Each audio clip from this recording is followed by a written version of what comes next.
제71주년 광복절을 맞아 오늘 대구와 경북에서는 다양한 기념행사가 열려 광복의 의미를 되새겼습니다. 성주에서는 광복절을 맞아 사드 배치에 반발하는 성주군민 815명이 단체로 삭발 행사를 갖고 결의를 다졌습니다. 유통업체가 일제히 추석 선물 예약 접수에 들어간 가운데 올해는 김영란법을 앞두고 중저가 선물이 많이 늘어났습니다. 대구에서 취약계층이 가장 많은 곳에서 200명 가까운 주민들이 이웃을 위해 작은 금액이지만 정기 기부를 약속해 대구 최초의 착한 마을에 이름을 올렸습니다. 여러분 안녕하십니까?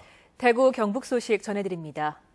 오늘은 대한민국이 일제로부터 주권을 되찾은 광복 71주년 되는 날입니다. 나라 안팎에서 항일 독립운동을 한 독립운동가 모두에게 다시 한번 고마움을 전합니다. 침략 전쟁을 벌인 일본은 지금도 우리의 영토 독도 침탈 야욕을 버리지 않고 있는데요. 광복절을 맞아 여야 국회의원들과 시민단체, 학생들이 독도를 방문해 광복의 의미를 되새겼습니다. 첫 소식 이상원 기자가 보도합니다. 여야 국회의원들과 독도에서 만난 독도사랑운동본부 회원들은 소리 높여 만세 삼창을 외쳤습니다. 대한민국 만세!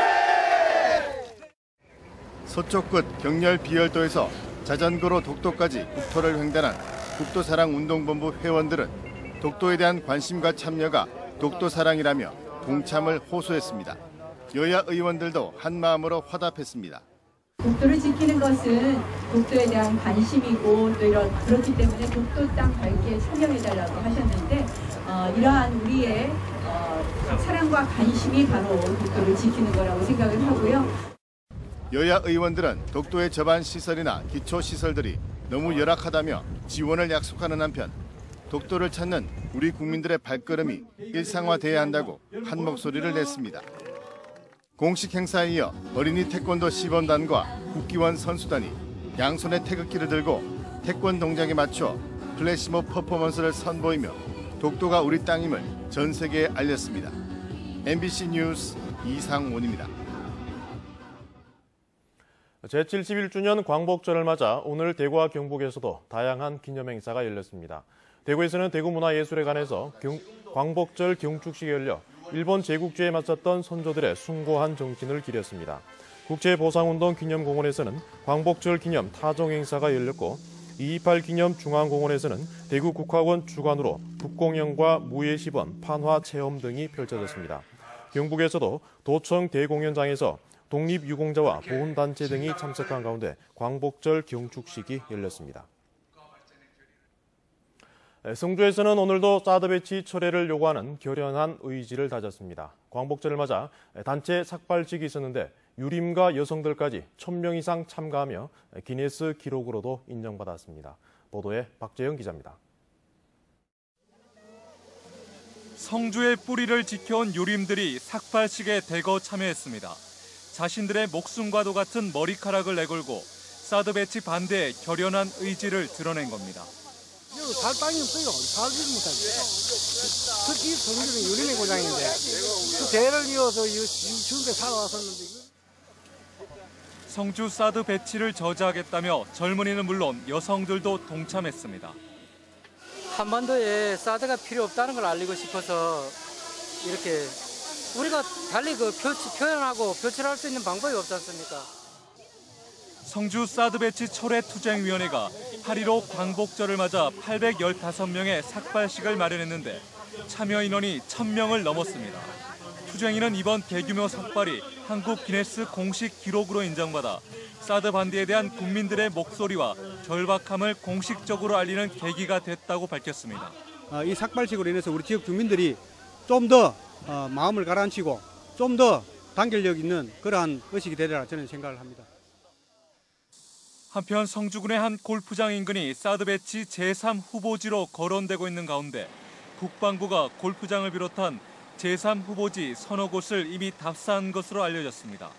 이 때문에 모레 한민구 국방부 장관과 성주 군민이 간담회를 갖는 자리에서 제3 후보지가 거론될지에도 관심이 집중되고 있습니다. MBC 뉴스 박재형입니다. 김천시는 오늘 성주 사드 배치와 관련해 제3지역이 검토되고 있다는 정치권 발언과 언론 보도 등과 관련해 현황 파악과 대책을 마련하기 위한 긴급 확대 간부 회의를 개최했습니다. 박보생 김천시장은 회의에서 현재 성주 성산포대회의 제3회 장소로 김천 인근이 일부 거론되고 있지만 제3회 지역으로 재배치한다는 정부의 공식 발표는 없다면서 지역 주민들이 불안에 떨지 않도록 사드에 대한 올바른 설명과 함께 단체 행동을 자제해 줄 것을 당부했습니다. 새누리당 포항부 김정재 의원이 도로교통공단과 경찰청에서 제출받은 어린이 교통사고 현황 자료에 따르면 지난 2012년부터 2014년까지 3년 동안 경북 지역에서 발생한 어린이 교통사고는 2,509건으로 전국 16개 시도 가운데 경기, 서울에 이어 전국에서 세 번째로 많았습니다. 대구는 2,100여 건으로 전국에서 5번째로 많았습니다. 특히 어린이 교통안전지대인 스쿨존 안에서 운전자 과속, 신호위반, 중앙선 침범, 보행자 보호 의무 위반 등으로 교통사고가 매년 증가하고 있는 추세에서 조기 안전 교육이 시급한 것으로 지적됐습니다.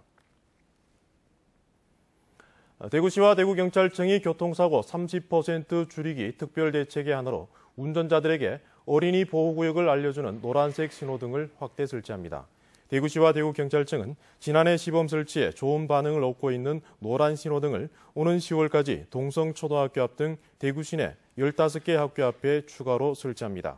노란색 신호등은 일반적인 검은색 신호등 외부를 노란색으로 도색해 알아보기 쉽도록 했습니다. 폭염이 기승을 부립니다만 어느새 추석이 한 달 앞으로 다가왔습니다. 올해 유통가에서는 김영란법이라 불리는 청탁금지법 시행을 앞두고 중저가 선물이 눈에 띄게 많이 늘어난 모습입니다. 권윤수 기자가 취재했습니다. 추석을 한 달여 앞두고 대구의 한 백화점 식품관에서 추석 선물 예약을 받고 있습니다. 한우와 굴비, 인삼 등 값비싼 상품이 즐비했던 예년과는 달리 진열대가 다소 소박해졌습니다.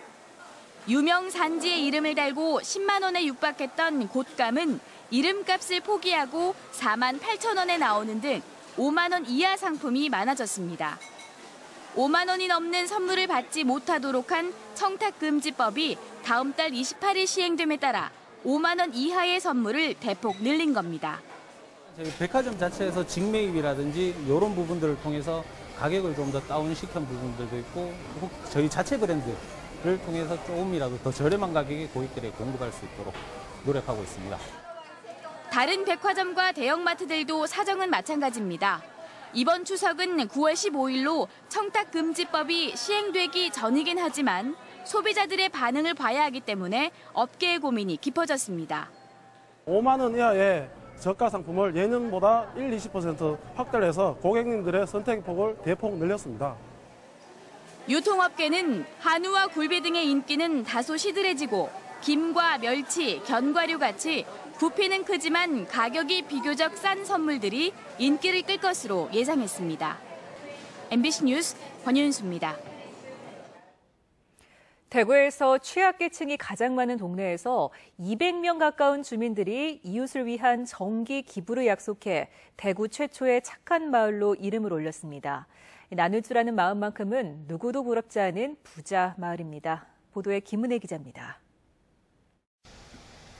대구 안심 1동에서 15년째 카센터를 운영하고 있는 김영주 씨. 가게가 주민센터 앞에 있다 보니 도움을 요청하는 취약계층의 모습을 종종 보면서 땀 흘려 번 돈 적은 금액이라도 이왕이면 가까운 이웃을 위해 쓰자고 결심했습니다. 이 동네에서 또 제가 또 뭐 업을 하고 있지만은 이 동네에 약간 한원한다 하는 그런 취지 좀 있고 있는 동안만이라도 내가 여기서 버는 동안만이라도 좀 해주려고 하는 그런 거 좀. 결혼 4년 차 김한별 씨 부부도 같은 마음으로 한 달에 2만 원 기부를 약속해 착한 가정이 됐습니다. 저희가 연애할 때도 또 다른 곳에도 다양하게 기부를 해와서 앞으로도 꾸준히 계속 이 착한 가정도 하면서 다른 것도 할 수 있으면 꾸준히 기부하고 봉사를 할 생각입니다. 대구에서 저소득층이 가장 많은 곳이 동구 안심 1동. 지난 6월 주민센터 전 직원이 기부를 시작한 데 이어 일반 가정과 음식점, 어린이집 운영자 등 195명의 주민들도 나서 대구에서 처음으로 착한 마을이 생겨났습니다. 앞으로 매달 200여만 원은 지역 내 소외된 이웃의 생계비와 의료비로 쓰일 예정입니다. 개인 기부가 비록 소액이긴 하지만 이런 기부들이 진정한 모아진다고 한다면 대구를 변화시킬 수 있는 큰 힘이 될 수 있다고 생각하거든요. 대구 시민 중 개인 정기 기부 비율은 0.3%, 1인당 기부액은 5,200원으로 전국 13위에 그치고 있습니다. 대구 사회복지 공동모금회가 기부문화 활성화를 위해 대구 시민 1% 정기 기부 참여를 목표로 캠페인을 벌이고 있는 가운데 착한 마을이 견인차 역할을 할 수 있을지 주목됩니다. MBC 뉴스 김은희입니다. 영천시는 무더위가 한풀 꺾이기 시작하는 다음 달 초순부터 세 차례에 걸쳐 1박 2일 농촌 탐방 귀농 투어를 운영합니다. 귀농 투어는 귀농 귀촌에 관심 있는 도시민들이 귀농 정책과 환경, 농촌 생활 정보 등을 투어 형식으로 알아가는 프로그램으로 농장 체험을 비롯해 농촌 마을 숙박, 귀농인과의 대화 등으로 구성되어 있습니다. 예천 곤충 엑스포가 오늘 폐막했습니다. 17일 동안 관람객 62만 명이 찾는 인기몰이를 했는데요. 국제 행사로는 아쉬운 점도 적지 않았습니다. 김건엽 기자가 취재했습니다. 곤충 엑스포 마지막 날까지 긴 줄이 늘어섰습니다.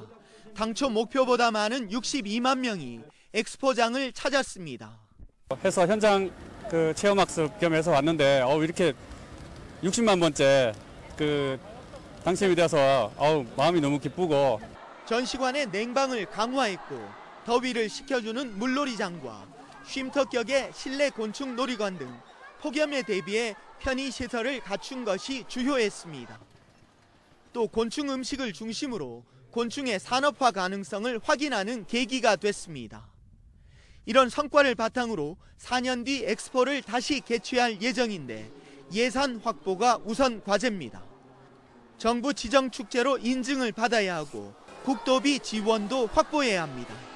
지금부터 차근차근 준비하고 중앙정부를 설득하도록 해서 다음번에 개최되는 엑스포에는 많은 국도비가 확보될 수 있도록 최선 노력을 다하도록 하겠습니다. 세계 곤충학회로부터 인증은 받았지만 세계 엑스포라는 이름이 무색할 만큼 외국인 관광객의 관람이나 인지도는 극히 저조합니다. 부족한 숙박시설도 해결 과제로 지적되고 있습니다. 좀 더 국제 심포지엄도 더 많은 외국 국가에서 저명한 곤충학자들이 참석할 수 있도록 노력을 하고, 또 숙박 문제는 점차적으로 저희들이 노력을 하도록 하겠습니다. 가능성과 해결 과제를 함께 확인한 예천 곤충 엑스포는 4년 뒤를 기약하며 17일간의 대장정을 마무리했습니다. MBC 뉴스 김건엽입니다. 최근 토마토 농가에서는 휴작기를 이용한 멜론 재배가 많이 늘어나고 있습니다. 생산성도 좋아서 새로운 소득 작물로 주목받고 있습니다. 장미쁨 기자가 보도합니다. 비닐하우스 덩쿨마다 멜론이 주렁주렁 달렸습니다. 40도가 넘는 비닐하우스 안에서 구슬땀을 흘리며 멜론 수확이 한창입니다. 토마토 휴작기인 4월 이후 재배시설은 그대로 유지한 채 멜론 모종을 심어 틈새 소득을 올리는 겁니다. 경주 멜론은 적절한 기후 덕분에 과육이 부드럽고 당도가 높아 특히 서울과 수도권 등지에서 인기가 높습니다. 경주 지방은 태풍도 보면 많이 피해가고 비도 조금 적고 여름에 햇빛 나는 날도 많고 토질도 괜찮기 때문에 멜론이 지역적으로 아주 잘 되는 것 같습니다. 이곳 멜론은 일반 대형마트뿐만 아니라 서울과 수도권의 도매시장과 각종 급식업체에도 납품되고 있습니다. 재배 면적이 경주시 안강읍과 현곡면 일대 30헥타르에 이르는데 재배 농가 수도 지난해 60가구에서 72가구로 20% 가까이 늘었습니다. 올해만 모두 600톤이 출하될 예정으로 농가 전체 수입도 15억 원에 달해 지난해보다 40% 증가할 것으로 기대하고 있습니다. 상당히 많은 농가들이 멜론을 재배하고 있습니다. 몇 해가 지나면서 상당히 품질이 좋아지고 있고요. 그래서 전국적으로 상당히 높은 가격에 잘 팔리고 있습니다. 이전에는 토마토 휴작기를 이용해 대부분 벼를 생산했지만 멜론의 경우 단위 면적당 소득이 벼보다 67배 더 높은 만큼 멜론의 인기는 당분간 이어질 것으로 보입니다. MBC 뉴스 장미쁨입니다. 대구시가 한 달 동안 부동산 개발업 실태 조사에 들어갑니다. 조사 대상은 대구시에 등록된 50개 업체이고 주요 조사 내용은 등록요건 적합 여부와 신고 불이행 등 준수사항 이행 여부 등입니다. 이번 조사는 상가와 오피스텔, 공장 등의 분양이나 임대 과정에서 발생하는 소비자 피해 방지와 시민의 재산권 보호를 위해 실시됩니다. 부동산 개발업은 토지를 택지나 공장 용지, 상업 용지 등으로 조성하거나 건축물을 만들어 일반에게 판매, 임대하는 사업을 말합니다. 광복절인 오늘도 대구와 경북 지역은 구름 많은 가운데 불볕 더위가 이어졌습니다. 오늘 낮 최고 기온은 경산 하양이 38도, 영천 36.4, 대구 36도, 안동 36.4도를 기록하는 등 어제와 비슷한 무더위가 계속됐습니다. 대구 기상지청은 열대야 현상은 오늘 밤에도 대부분 지역에서 나타나고 내일은 낮 최고 기온이 오늘보다 2, 3도가량 낮겠지만 여전히 무더위는 이어질 것으로 내다봤습니다. 폭염이 계속되자 대구시설관리공단이 두류 야외 수영장 운영 기간을 연장했습니다. 대구시설관리공단은 당초 두류 야외 수영장을 오늘까지 운영할 계획이었지만 폭염과 열대야에 지친 시민들을 위해 기간을 6일 더 늘려 21일까지 운영하기로 했습니다. 두류 야외 수영장에는 8월 9일 기준으로 올 들어 5만 4천여 명이 다녀갔습니다. 최근 벌집 제거 출동이 급격히 늘면서 경상북도가 야외 활동을 할 때 벌쏘임에 주의할 것을 당부했습니다. 경상북도 소방본부에 따르면 최근까지 벌 관련 출동은 5,200여 건으로 지난해보다 57% 증가했으며 2명이 벌에 쏘여 숨지는 등 벌쏘임 환자가 330여 명 발생했습니다. 이는 벌이 생육하기 좋은 고온 현상이 지속되기 때문인데 야외 활동 시 긴팔 등을 착용하고 특히 벌초를 할 때 주변에 말벌집이 있는지 반드시 확인할 것을 당부했습니다. 오늘 오후 1시 10분쯤 포항시 남구 동해면 흥환 간이해수욕장에서 몸 길이 1.3m짜리 산갈치 한 마리가 잡혔습니다. 해변으로 밀려온 산갈치를 해수욕객이 발견했는데 어류 전문가들은 기력을 잃은 산갈치가 해류에 떠밀려온 것으로 보고 있습니다. 산갈치는 수심 200m 이상 심해에서 주로 살고 연안에서는 드물게 발견되는 어종인데 앞서 지난 7일에는 영덕 장사해수욕장에서 몸 길이 1.7m짜리 산갈치가 발견된 적이 있습니다. 대구시가 단체 관광객에 대한 음식 서비스 개선을 위해 중국 단체 관광객 전문 식당을 지정하기로 하고 희망 식당을 모집합니다. 지원 대상은 메뉴 구분 없이 100명 이상의 손님을 동시에 수용할 수 있는 식당 규모와 주차 공간을 확보하고 최근 1년 이내에 영업정지 등 행정처분을 받은 경력이 없는 업소입니다. 대구시는 심사를 거쳐 13개 업소를 선정한 뒤 2년 동안 각종 매체와 대구시 등 관련 기관 인터넷 홈페이지에 홍보해주는 등 다양한 지원을 할 예정입니다. 지금까지 대구 경북 소식 전해드렸습니다. 여러분 고맙습니다.